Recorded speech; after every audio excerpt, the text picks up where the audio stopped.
The whole time I was just trying to figure them out. But at the same time, I did feel some sort of connection to them. That sort of deep down connection that other adoptees that you have talked to have stated, that there's something about being in the presence of people that you've never known and yet you feel connected to on a deeper level. And it's hard to explain.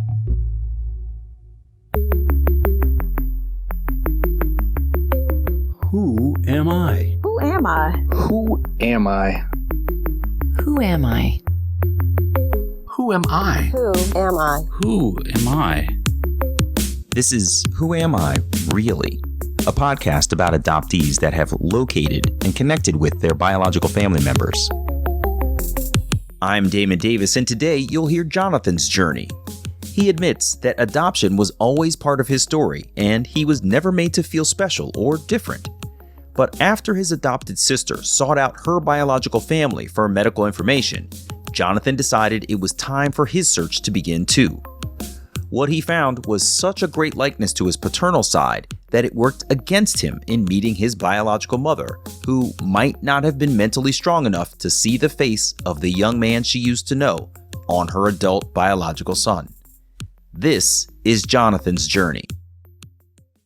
Jonathan grew up in the country in upstate New York, in his parents' hometown where they had grown up. They knew everyone in town. His father was the editor of the local newspaper. His mother was a stay-at-home mom. He's the oldest of his 4 siblings, 3 of whom are adopted. There's a 10-year age range between him and his youngest sister, the biological child of his parents. Adoption wasn't a big deal for them. One of the families that lived down the road from them had an adopted child in their family, and there was another adopted kid in school with him. Their parents had several brothers and sisters, so there were lots of cousins nearby in a close-knit family.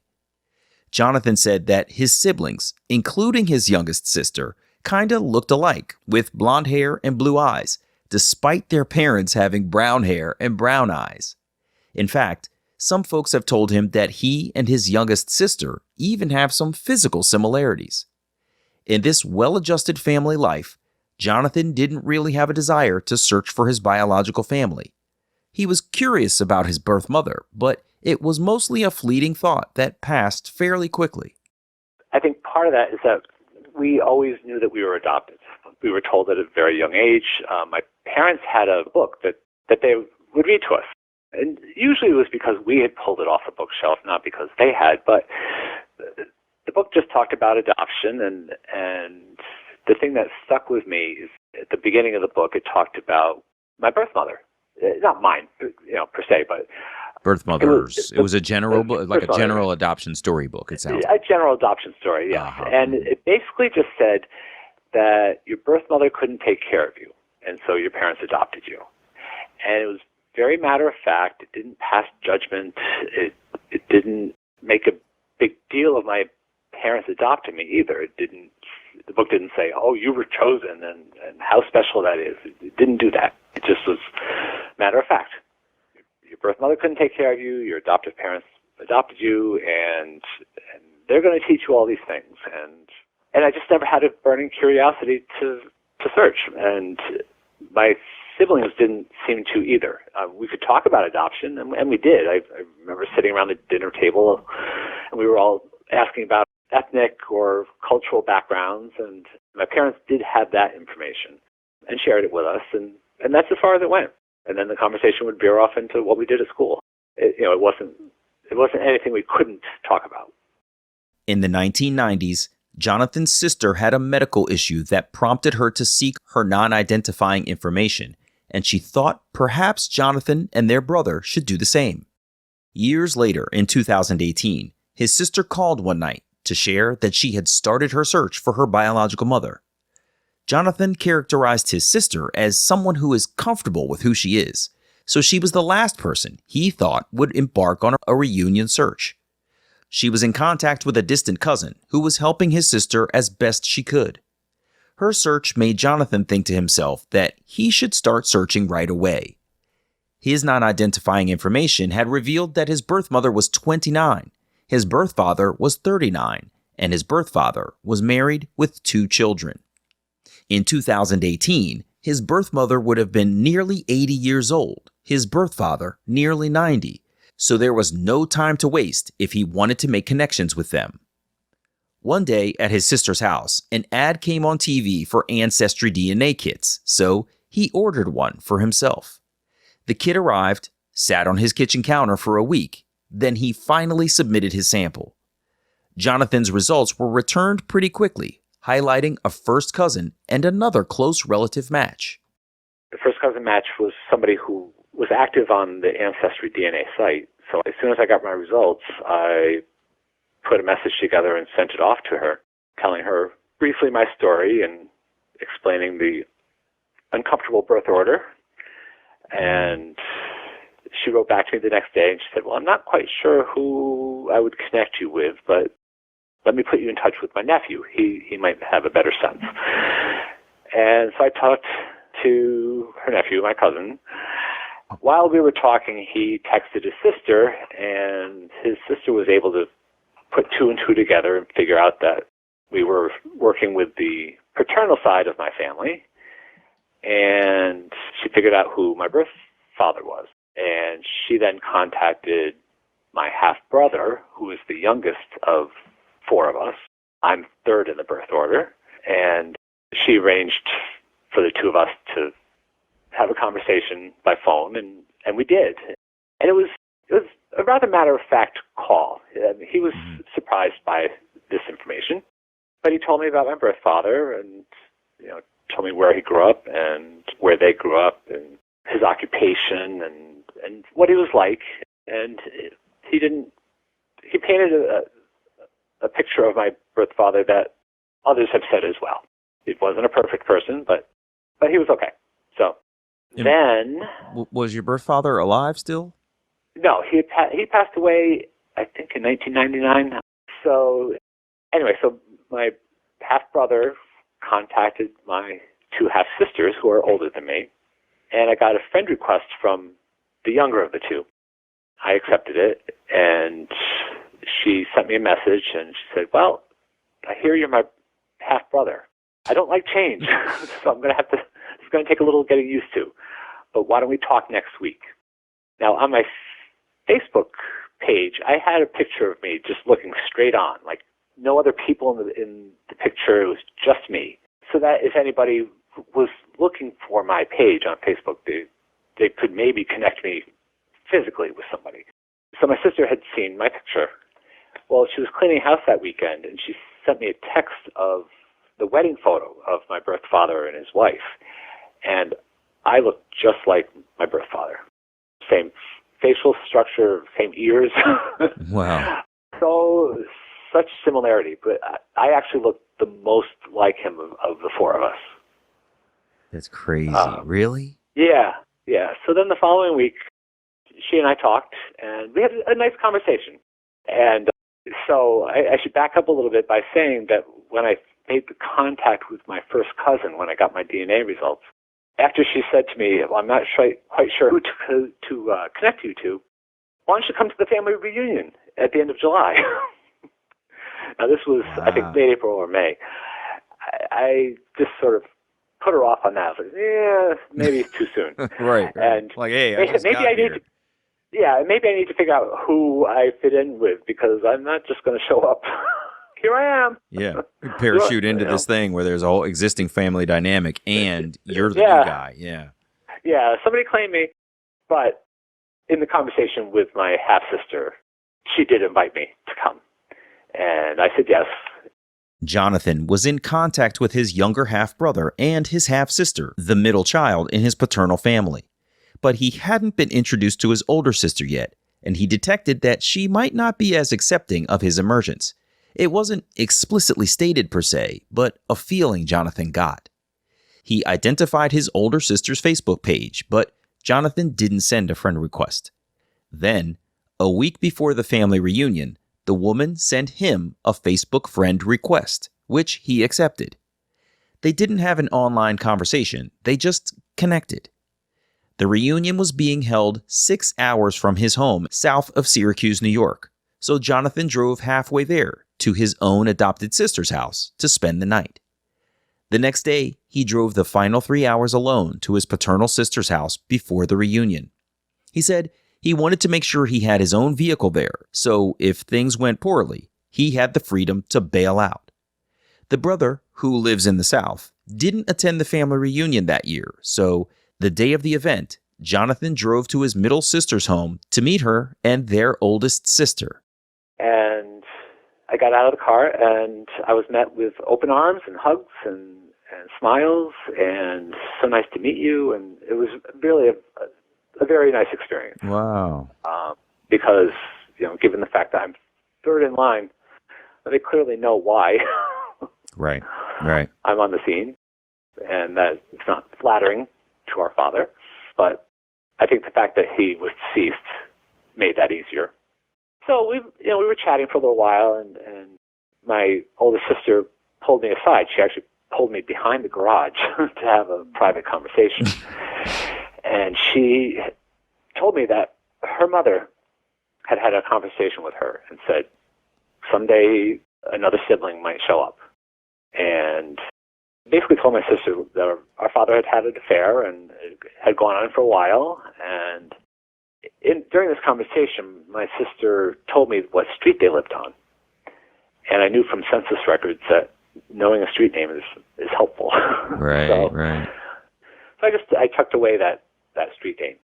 And we rejoined the conversation afterwards. And so anyway, the picture of my birth mother that my half-sister painted was not so flattering. But it was also information coming from her mother, so I took it for what it was worth. And so then we had coffee and we talked for a while. They didn't really ask me a whole lot about myself. We just talked. And the whole time I was just trying to figure them out. But at the same time, I did feel some sort of connection to them, that sort of deep down connection that other adoptees that you have talked to have stated, that there's something about being in the presence of people that you've never known and yet you feel connected to on a deeper level. And it's hard to explain. It's very hard to explain. But, but it's there. It's there. It's clearly there, right? Yes. And I still struggle to put words to it. Mm-hmm. It's just a feeling that you can't explain. And then we went off to the family reunion, and they introduced me to the cousin that I had first made contact with, and two of her sisters, and our aunt, who was at the time 98 years old, and who was still going strong. She was just the life of the party. She was walking around talking to everybody, and she dragged me over to look at the family photo album and the family tree, and she gave me photos out of the photo album, and she later sent me other photos and memorabilia from the family. And then, because this is an annual reunion, they have a little committee that sort of keeps things together, a formal meeting, and my sisters introduced me as their brother during that meeting. And it was nice. I mean, it was nice that they did that. I'm sure it was difficult because we're all around the same approximate age. And you know what you represent within the family, basically, right? Yes. Yeah. Yes. Yeah. So I give them kudos for being brave enough to do that. But it's been good. That evening, Jonathan took his cousin up on an offer to stay at their place for the night. It was a beautiful day outside and a bit of a drive through the countryside of New York State, so he put down the windows and drove along in solitude with the radio off, just kind of processing everything he had experienced. He told me back then, and even still now, it's hard to put his feelings about everything into words, and the whole experience of reunion is hard to process. There's a feeling of, I belong to these people, and there is some sort of connection that is made that is very hard to describe to people that haven't gone through it. Because I did feel a connection to them, and yet I didn't know them at all, and I still don't know them well because we live 6 hours apart at least. So it's I don't know, it's been a very interesting journey, and it happened very quickly from the time of the phone call from my sister to finding my family was only 2 or 3 months, and then another month later, I was at the family reunion. So Wow. it was very quick, and it was just fortunate that I had a first cousin who was on Ancestry. Mm-hmm. God, that's so lucky, right? Because when some people go on Ancestry, they're engaged. Some people go on Ancestry, they see what they want to see, and then they totally disengage. You never hear from them again, so that's really fortunate. Exactly. Yeah. Exactly. Jonathan tried to search Ancestry to decipher his maternal connections. With time, he got more adept at determining which side of his lineage his connections belonged to. Later that year, in the winter, a first cousin popped up on his maternal side. The woman's username was not her actual name, so it took some digging to sort out who she was. Deep in the historical messages she had written early in her days using Ancestry, she had named her own father and grandfather because she was searching for Polish relatives. Those were key names to search for in the census records, leading Jonathan to his birth mother's identity. He messaged his cousin, who, lucky for him, was experiencing a flight delay in Los Angeles during a business trip. So she was available to message back and forth with him about his place in their maternal family. Jonathan's cousin was intrigued by the whole thing and pledged to help him get in contact with his birth mother. And she was just going to tell her that a family member who had shown up through DNA and who had been adopted wanted to talk to her about family history. And she didn't say anything more about that. But when she talked to my birth mother, and when she mentioned adopted, my birth mother apparently said, "Oh," and it was just sort of a knowing sort of, "Oh my God, you know my secret now." Mm-hmm. Oh, this is it. Mm-hmm. Yes, and Wow. and she didn't go anywhere with it. My cousin didn't go anywhere with it. They just sort of let it lay there. Mm-hmm. And so I called my birth mother that afternoon. And when I got on the phone with her, I said, "I think you probably know why I'm calling." And she said, "No." I said, "Well," I asked her if she had had a son in 1964, and she said, "No." And I said, "Well, I had a DNA test, and through that, it steered me to you." And she said, "No, I never had a son in 1964." So I was a little shocked by that. And What did you think? in the moment, I wasn't quite sure what to think. What I ended up doing was I ended up just saying, "Well, DNA doesn't usually lie, but I guess I just wanted to tell my birth mother that I'm okay and that I had a good life with good parents and I'm happy in my life." And then I got off the call with her. But I was basically just trying to say the things that most birth mothers seem to want to hear, that their decision was a good decision. But it doesn't sound like she was in a place to receive that. No. And interestingly, in my non-ID information, it mentioned that she had seemed very uptight and would cry at the drop of a hat and really had a hard time discussing the pregnancy and adoption and all that sort of thing. So I got the sense that maybe she had just tucked this away for so long that she couldn't talk about it. Like she just had put up a wall around the whole thing, the Mm-hmm. birth and wondering and everything else. So that was a Friday. On Sunday, I got another message from my cousin that, now I had already figured out, and my cousin had confirmed that through my birth mother, I have a half-sister, and it's the only other sibling on that side. My half-sister had called my cousin to tell her that my birth mother had told her everything. Huh. She'd never said anything prior to all of this, but she came clean. And my half-sister also told my cousin that my birth mother was in the early stages of dementia. So that could have some bearing on the conversation that I had with her, because people with dementia, late afternoon which is when I called her, can be a difficult time.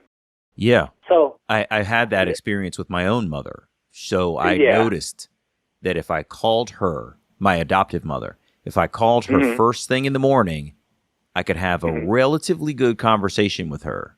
But if I called any time after 12, she was no good. I mean, most times wouldn't even answer the phone. And I learned later they called it Sundowners, where basically an individual has what I would loosely term the brain power to sort of get through the morning when they wake up. Like they're rested, they feel good about the day or whatever. At least they're energized. And then it just wears off as the day goes on and they've got nothing left. So that's interesting to hear. I would imagine if your cousin were to think back, she would probably say that your birth mother revealed you to her that next morning, not that afternoon, right? Right. That's fascinating. Wow. Exactly. So, so clearly she had listened to my cousin's conversation with her. She had received my call, but it was enough the next day to trigger a conversation with my half-sister. So at that point, I tracked down my half-sister on Facebook, and I sent her a message and a friend request, and I honestly at this point can't remember all that I said, but I did say to her that, any communication going forward, I would funnel through her, because dementia can be a difficult thing, as you know, and I didn't want to upset my birth mother by trying to continue to have any contact if she truly didn't want that. But if my half-sister wanted to have contact, then that was fine. Jonathan's maternal half-sister accepted his Facebook friend request, and they began to chat. He described his family, talked about where he had attended college, where he lived, and what kind of work he had done to help her get familiar with his story. Jonathan sent her a letter with several photos from early in his childhood to the present day of their connection. He worded the letter in a way that if his birth mother ever read it, he hadn't said anything he was uncomfortable with her reading. He told his half-sister he would be in the area in a few months, so if they wanted to meet, it would be convenient. Jonathan's half-sister didn't respond to his suggestion until the week before he was going to be in town. And she said, in her response, I don't think we should meet right now. I've got a lot going on and so forth. But I also interpreted it to mean that she didn't feel like she could meet me right now with our mother not wanting to have contact. Yes. And so when I replied back, I just sort of gave her the out. I said, I can understand the hard place you'd be in to meet me and not be able to share that. Yeah. So, we just kind of see each other's posts on Facebook and, we'll hit like every so often or make a very brief comment. If I posted a picture of my dog, she might say, oh, how cute, or that sort of thing. But we've never had a conversation. We've never talked on the phone. That may come in time. In my mind, I've sort of envisioned a time where birth mother's dementia gets to a point where she doesn't recognize anybody. And like I said, it's sort of planning ahead. If it ever came to it that my sister said, well, if you would like to meet her and just be in the same room as her, we could do that. I think I would actually have to decline because, as I've said before, I look so much like my birth father. And I looked the way my birth father looked when they knew one another. And I think it could be very jarring. Wow. That's really interesting. Yeah. Yeah. You're right. Especially if you catch her at a moment of lucidity.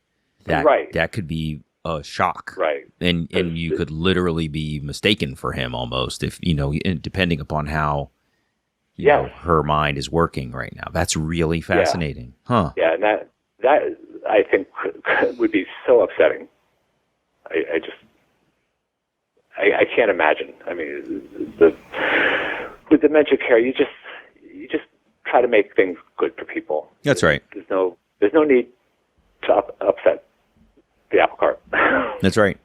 That's right. You kind of got to meet them where they are, let their reality be what it is, and see where it jives with your own. And in the places that it does, that's awesome. And when it doesn't, you just kind of have to roll with it. Right. Yeah. And as much as I would, I certainly would like to meet her, but if it was to be an upsetting thing, then no, it's not to upset somebody. Mm-hmm. That's not who I am. I I started this conversation by saying I never had a burning desire to look. So the desire is certainly there to meet, but at the same time, I don't need to upset people. So there's a chance then that you might never meet her. Right. It's likely that I will never meet her. Jonathan holds out hope that perhaps one day he'll meet his sister. It turns out that both sides of his biological family live in the same town, but he's never told his paternal side that he has identified the maternal branches on his tree. They might figure out that they know one another, so revealing that connection might create awkwardness between the families. You've probably sensed from listening to Jonathan that he doesn't want to create awkwardness for anyone. Thinking about how Jonathan shared his journey to reunion with his adoptive family, he told me the search started after his adopted father passed away.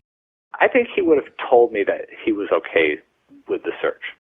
I told my adoptive mother after I got my DNA results back and after I had made contact with my brother and sister. My mother, it's difficult for her. On some level, I think she understands why we have searched, but she's adamant. She's our mother.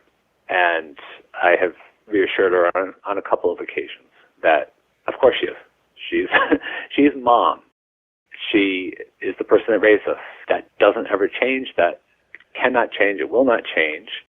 I do sort of place my biological parents in the role of biology. I don't have a relationship with them. I have never had a relationship with them. They were not mom. They were not dad. They were biological parents. Mom and dad are reserved for the people that raised me.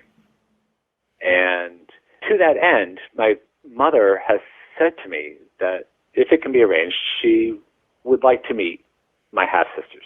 One of my half-sisters lives about an hour and a half from my mother. So that could be easily arranged. And she said, Jonathan, I'm just trying to digest this and understand it and be along for the ride in a way that is supportive. Mm-hmm. So she may not be happy that our searches have gone on, but she's trying to understand it and is willing to put herself out there. That is admirable, yeah, because not everybody can do that. Yeah. And as you say it, I realize she is in the position of having had at least 2 adoptive children go through their search and reunion journeys. So, well, I will say it's actually 3. All 3 of us have gone through the search, and my brother and his wife have done the searching as well. And again, that's their story to tell. And it's hard because my parents were always told that this information will be sealed away and never to be revealed. And these kids are yours, and nobody's ever going to come forward. And now we have gone out and easily searched. I mean, David, my search was 2 months. Wow. At the most. Mm-hmm. Yeah. Maybe 3 months, and it went from the phone call with my sister to just a few months later talking with my brother and sister on the phone. Mm-hmm. It wasn't That's a long incredible. search. Yeah. But I got lucky. So, yeah. I will tell you that when I was a kid, I was probably about 13 years old. The Catholic newspaper in Albany interviewed my family. We were all there for the interview. And my mother told the interviewer that for many years, her heart stopped every time the doorbell rang. Wow. Because the people that knew us, when they came to our house, they knew to come in through the garage. And if the garage door was closed, they would just hit the button for the automatic door and let themselves at least into the garage that way. People that didn't know us, would go to the front door. And she was just always afraid that my birth mother would be standing at the door wanting her kids back. Yeah. That must have been really hard. It took a long time for her to move past that. Well, John, I appreciate you sort of delving into what it took to get to this, what ended up being a short search, because as somebody who's well-adjusted, you don't necessarily think, hey, it's time for me to dig into this thing. It just kind of rolls out of, it's like a soft wave, coming on the beach. It just kind of rolls out of nowhere. And the next thing you know, it's there at your feet, right? And it's what you decide to do with it. And it's really cool that you were able to go into it sort of open-mindedly without prejudging some of the things that, your family had been through. You realize you're part of an affair. You realize that you're in this odd middle birth order, but that they were accepting of you and your open-mindedness to go bravely into this family reunion by yourself is really admirable. And I think you should be commended for that, because it's a bravery that not everybody's able to face. So well done. Well, thank you. I had this one other thing that has come up recently that has nothing to do with my biological family, but everything to do with adoption. And that is, I went to renew my driver's license. And the only thing that I've ever had from the state of New York for a birth certificate is actually something called a certificate of birth. And it basically, in a nutshell, says, yep, he was born on November 11th. But it didn't list any birth parents, it didn't list any adoptive parents. Well, to get a real ID that we need for plane travel and identification starting in 2023, when I went to renew my license, they wouldn't accept this certificate of birth as a birth certificate. I actually had to contact the city of Albany to try to get my amended birth certificate that had my adoptive parents' names on it, because I needed it for what is called the proof of lawful presence. And the process to get that took 9 or 10 weeks. My license and the extension that Massachusetts gave me on my license expired, and I haven't been able to drive for the last week or so because I have no license. And when the license extension expired, I got on the internet and dug deep into the New York State website and was able to find phone numbers, and I started calling people, and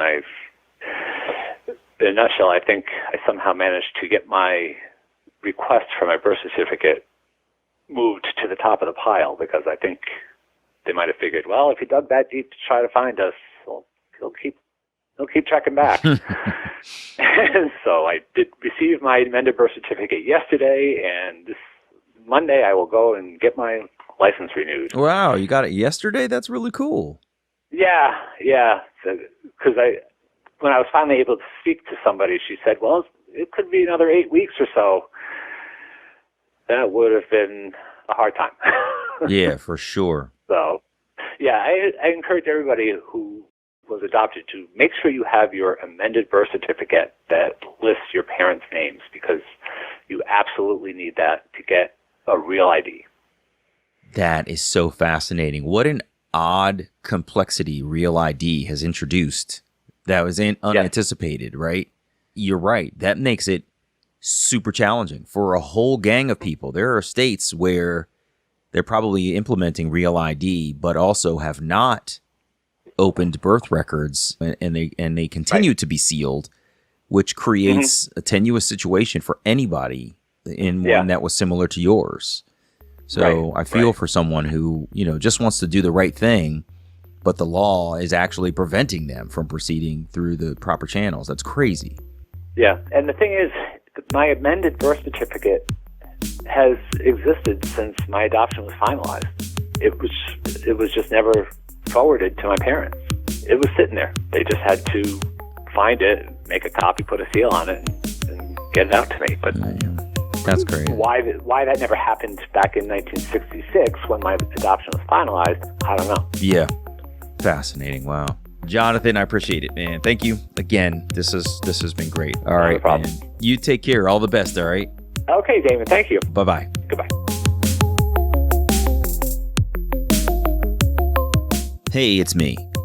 Jonathan had one of those upbringings that really didn't force him to think about searching for his biological family.